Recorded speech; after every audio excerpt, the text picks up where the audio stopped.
அன்பியும் YouTube இல்லந்தோறும் இறைசாட்சி, உள்ளந்தோறும் மகிழ்ச்சி. கிறிஸ்தவ ஒன்றிப்புக்காக செபிப்பது ஒரு புனிதமான கடமை.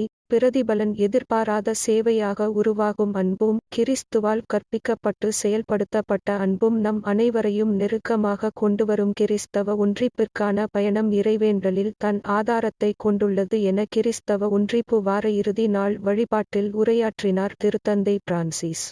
உரோம் நகரின் திருத்தூதர் பவுல் பெருங்கோவிலில் ஜனவரி 25 வியாழனன்று இடம்பெற்ற கிறிஸ்தவ ஒன்றிப்பு வார நிறைவு வழிபாட்டில் ஏனைய கிறிஸ்தவ சபைகளின் தலைவர்களுடன் கலந்து கொண்ட திருத்தந்தை பிரான்சிஸ் அவர்கள், பிரிவினைகளுக்கான சாத்தானின் சோதனைகளை நாம் இறைவேண்டல் மற்றும் தன்னலமற்ற சேவைகள் வழியாக வெற்றி கொள்ள வேண்டும் என்றார்.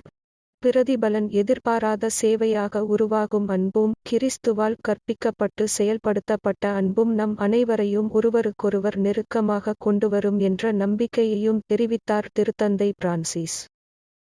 திருச்சட்ட அறிஞர் ஒருவர், நிலைவாழ்வை உரிமையாக்கிக் கொள்ள என்ன செய்ய வேண்டும் என்று கேட்ட கேள்வியின் போது, கடவுளாகிய ஆண்டவரிடம் அன்பு கூர்வதும் அடுத்திருப்பவர் மீதும் அன்பு கூர்வதும் குறித்து பேசப்பட்டு, இயேசுவால் நல்ல சமாரியர் உவமை எடுத்துரைக்கப்பட்டதை லூ காலை 10:25 சுட்டிக்காட்டினார் திருத்தந்தை.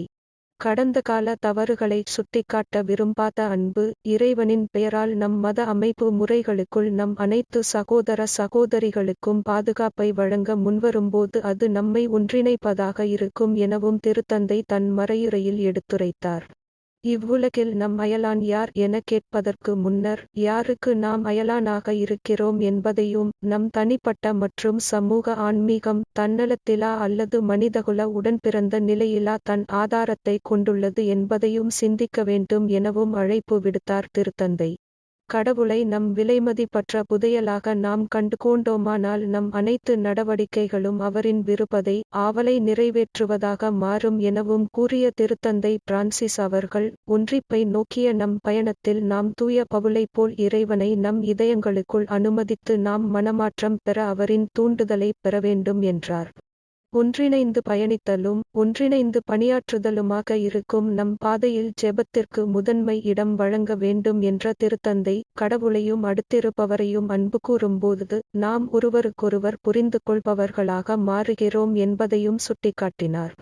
கிறிஸ்தவ ஒன்றிப்புக்காக செபிக்க வேண்டியது ஒரு புனிதமான கடமை, ஏனெனில் இயேசுவும் ஒன்றிப்புக்காக தந்தையாம் இறைவனிடம் மன்றாடினார் என்பதை சுட்டிக்காட்டிய திருத்தந்தை பிரான்சிஸ் அவர்கள், உலகில் போர்கள் முடிவுக்கு வரவேண்டும் என்பதற்காக நாம் செபிப்போம், குறிப்பாக உக்ரைன் மற்றும் புனித பூமியில் போர் நிறுத்தப்பட ஒன்றிணைந்து செபிக்க மறவோம் என அழைப்பு விடுத்தார்.